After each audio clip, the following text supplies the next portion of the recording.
get out of the oil.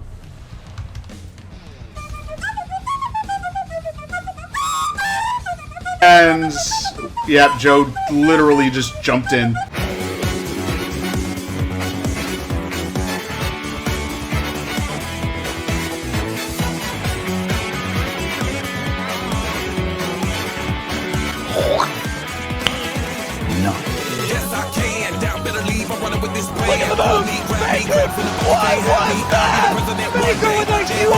Oh, you like that gossip? Like you the one drinking what gossip.com. Now I got a word for your tongue. How many Rolling Stones you roll? Yeah, I got a brand new spirit speaking and it's done. Woke up on the side of the bed like I won. Talk like a winner, my chest to that sun. Oh my God.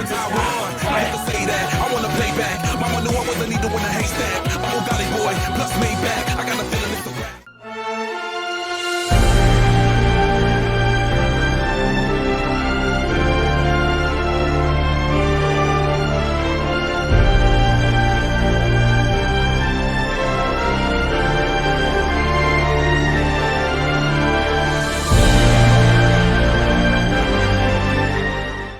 What? What?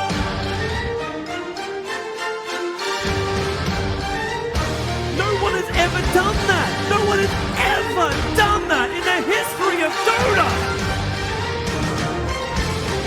Mountain top, walked on water, I got power, feel so royal. 1 second, I'ma strike all you. Diamond, platinum, no more for you.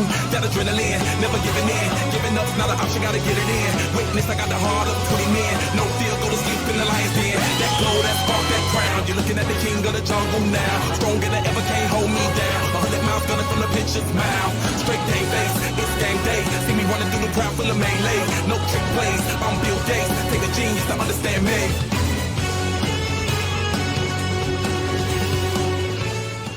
Hello everyone, welcome to my Boonbrand guide. It's a weird roll, but it checks out. First and foremost, if you are here for a top tier, optimal build that will redefine prog rating as you know it, this might not be for you.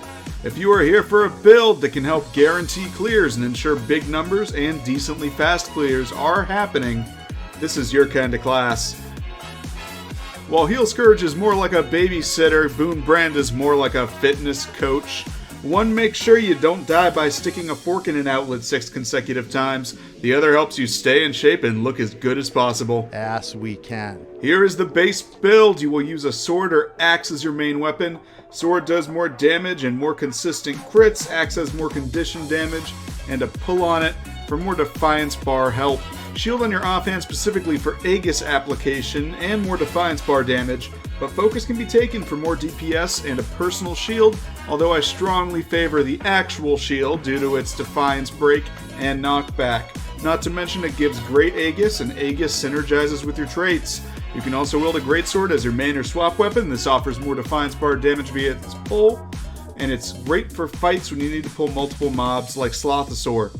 If you aren't using Greatsword as your swap weapon, stick a staff in there, mainly for its utility and its 4th skill, which will pump out a lot of might on folks for a long time. Keep in mind, as with all raid builds, you should always have access to at least 2 crowd control or 1 heavy crowd control skill in your kit, no matter what.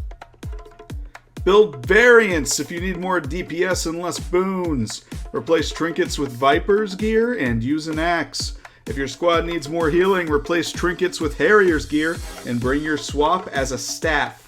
You can bring both these weapons no matter your build, but with these setups, these weapons really shine. Keep in mind, I always run these builds in exotic gear. If you have full ascended, you can likely replace 1 or 2 pieces of gear with Vipers with minimal downside. As always, weaknesses and strengths before I talk more about this buffy boy, girl, or indeterminate third buffy gender. Weaknesses. Boonbrand does not do a lot of damage. I did around 9 to 12k in raids in full exotic gear, and that's fine. Your job isn't to top the DPS charts, it's to ensure everyone else in your party does.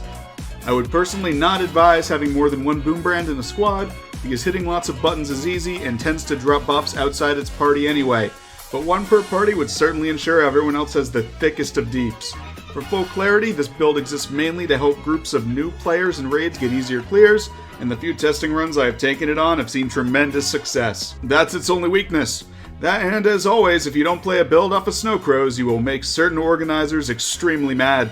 Just make sure you let the raid organizer know you're playing BB, or after the first fight you do 9k deeps, they will have a violent tantrum and start screaming incoherent buzzwords before they kick you from the party. Strengths. While researching this job in the lab with my team of Asura femboys, I have discovered that big numbers are indeed better than small numbers. Having one of these buffy individuals in your party nearly ensures everyone stays above 20 might, even with the most inexperienced of squads, along with a generous helping of quickness and stability, and also near permanent resolution. Most pugging groups wipe to heavy condition damage or instant wipes, and having permanent resolution helps mitigate one of these issues tremendously. Not to mention, a Boonbrand shouts converting those naughty red boxes to sexy yellow ones is a welcome sight for anyone. Clear time and overall DPS actually doesn't change that much, and Boonbrand can actually speed it up quite a bit on most bosses, as your healers don't need to be the best at boon uptime. You'll still have pro levels of boon coverage. Your main job is ensuring everyone keeps quickness, might, and fury on them at all times. Every fight you will try to remember using stand your ground first, as it'll give your burning attack to the entire squad, alongside stability and quickness. You also do this by offering near permanent stability to your party, and also applying a healthy amount of Aegis, and consequently fury and resolution. Even the most inexperienced player can succeed at this class by literally just spamming their buttons other than stand your ground repeatedly off cooldown while around their party members, and applying their weapon symbols on the ground on cooldown. Quite literally, the hardest part of this job is the tomes. For the third tome, hit 5, then 4, then hit 1 3 times. For 2, aka your healing tome, hit 5 through 1 in descending order. You really only need to use this tome when the squad is struggling for HP or has a ton of conditions. And most of the time you won't even use this, mainly because you want to save it for those times. For tome 1, use it on cooldown. Hit 5 for 3 only if there's a Defiance bar up, then 2 and 1 for the remaining pages. Remember, your job is to support first, DPS second. If you support well, your teammates' DPS will more than make up for the lack of your own. Because your job is so easy and it's incredibly simple just to dump all your boons on command in a couple seconds, if there are mechanics like Slothosaur's mushrooms or Doom's green circles, you should volunteer for these whenever possible. Not only will you contribute heavily while you're busy due to all the might, quickness, fury, and stability, but the class is so easy that you won't have trouble dropping what you're doing the second they need to be done. I made this guide a little quickly. I wanted to get it done in time for the preview Elite Spec event this week. So I did rush through this one a little bit, but I think I've covered all my bases. As always, if you like or appreciate my guides, please donate or volunteer at your local food bank. I will be back soon with another guide, but before then, you can look forward to some preview play of the new Elite Specs from this event coming up. Have a great day.